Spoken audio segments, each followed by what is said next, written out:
CJI Gavai पर फेंका गया जूता, जान से मारने की मिली धमकी, भड़के सीजेआई गवई ने जारी कर दी नोटिस। आपको बता दें कि इस वक्त की बिग ब्रेकिंग निकलकर सामने आ रही है। जी हां, आज जो सुप्रीम कोर्ट में हुआ यह विवेक मरने से ज्यादा डूब मरने वाली बात है। आपको बता दें कि भरे कोर्ट रूप में पहले तो सीजेआई गवई की तरफ जूता फेंका गया, फिर जान से मारने की धमकी तक दी गई। इतना ही नहीं, हद तो तब पार हो गई दोस्तों जब सीजेआई गवई चिल्लाते रहे, लेकिन फिर भी किसी ने एक ना सुनी। तो फिलहाल सुप्रीम कोर्ट की सुनवाई के दौरान ऐसा क्या हो गया कि सीजेआई गवई मोदी सरकार का नाम लेकर बीजेपी को खुला चैलेंज करने को मजबूर हो गए, आपको बयान सुनाएंगे। लेकिन खबर में सबसे पहले सुप्रीम कोर्ट की सुनवाई में कैसे हाथापाई की नौबत आ गई, खबर देखिए। खबर आप देखिए, एबीपी की है। इसमें लिखा हुआ है कि सनातन का अपमान नहीं सहेगा हिंदुस्तान। सुप्रीम कोर्ट में सीजेआई के सामने वकील का हंगामा, जूता निकालने की कोशिश की गई।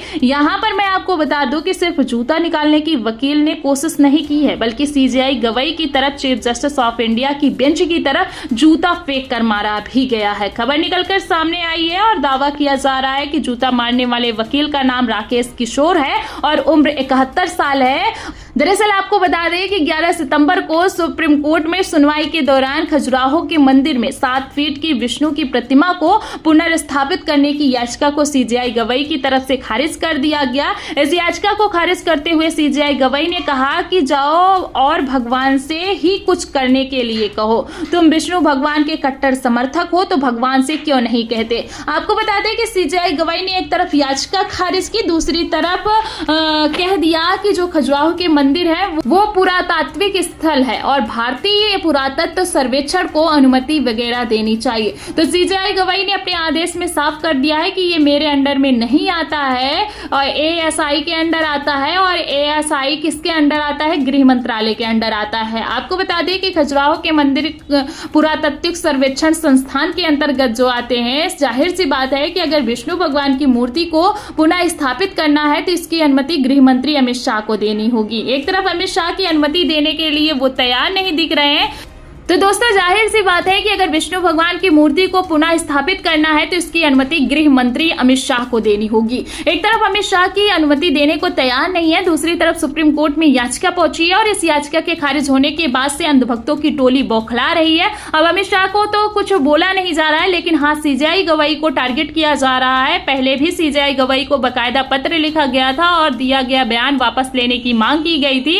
इतना ही नहीं, जो अनुरुद्धाचार्य है, जो खुद को संत बाबा बताते हैं, जो मोदी सरकार का चाटुकारिता करते हैं, उसने तो सीजेआई गवई को जान से मारने की धमकी तक दे डाली। बयान निकलकर सामने आया है कि अगर सब कुछ भगवान ही करेंगे तो तुम क्या करोगे? तुम क्या कुर्सी तोड़ने के लिए चीफ जस्टिस ऑफ इंडिया बनाए गए हो? अनुरुद्धाचार्य ने तो यहां तक कह दिया कि भगवान अगर करने पर आते हैं तो रावण को भी मार देते, हिरण्यकश्यप बन के छाती फाड़ देते। अगर तुम्हें भी अपनी छाती फड़वानी है तो बताओ। तो इस तरीके के बयान दिए जा रहे हैं। सीजेआई गवई को खुले में चैलेंज किया जा रहा है। आपको बता दें कि लगातार सीजेआई गवई को टारगेट किया गया, लेकिन फिर भी सीजेआई गवई ने शालीनता दिखाते हुए अपने दिए गए बयान को पहले तो वापस लिया, फिर माफी भी मांगी। सीजेआई गवई ने साफ साफ कह दिया कि ये जो मतलब निकाला जा रहा है मेरे बयान का, मैं वो बिल्कुल नहीं कहना चाहता हूं। मैं किसी का कोई अनादर करने का इरादा मेरा नहीं है, मैं सभी धर्मों का सम्मान करता हूं। तो सीजेआई गवई ने तो माफी मांग ली। मामला 11 सितंबर का है, लेकिन अब इसे क्यों उठाया जा रहा है और आखिर क्यों एक वकील ने सीजेआई गवई की तरफ जूता फेंका? सवाल खड़ा होता है। फिलहाल मैं आपको बता दूं, एक तरफ जहां सीजेआई गवई ने कमान संभाली है, वहीं दूसरी तरफ मोदी सरकार का पूरा सिस्टम हिल गया है। जैसा कि आप जानते हैं कि सुप्रीम कोर्ट के आदेश के खिलाफ जाकर सीएम योगी आदित्यनाथ ने बरेली हिंसा के बाद और संभल मस्जिद पर बुलडोजर चला दिया है। इस बुलडोजर एक्शन पर सीजेआई गवई भड़के हैं और भड़के हैं तो इतना भड़के हैं कि विदेशी धरती से सरकार का नाम लेकर सरकार को खुला चैलेंज कर दिया है। सीजेआई गवई ने 10 दिनों में 2 बार बोला है और दूसरी बार में सीजेआई गवई ने क्लियर कर दिया है कि सरकार एक साथ जज, जूरी और जल्लाद नहीं बन सकती। तो पहले तो सीजेआई गवई ने बयान दिया विदेश में और अब भारत लौटकर एक्शन भी ले लिया है। खबर निकलकर सामने आई है कि सोनम वांगचुक के मामले में सुप्रीम कोर्ट ने तत्काल प्रभाव से एक्शन लिया है और तो और केंद्र सरकार को नोटिस जारी कर दिया है। तो इस नोटिस से आप अंदाजा लगा सकते हैं कि किस तरीके से सीजेआई गवई के एक्शन के आगे अमित शाह की कुर्सी फंस गई है।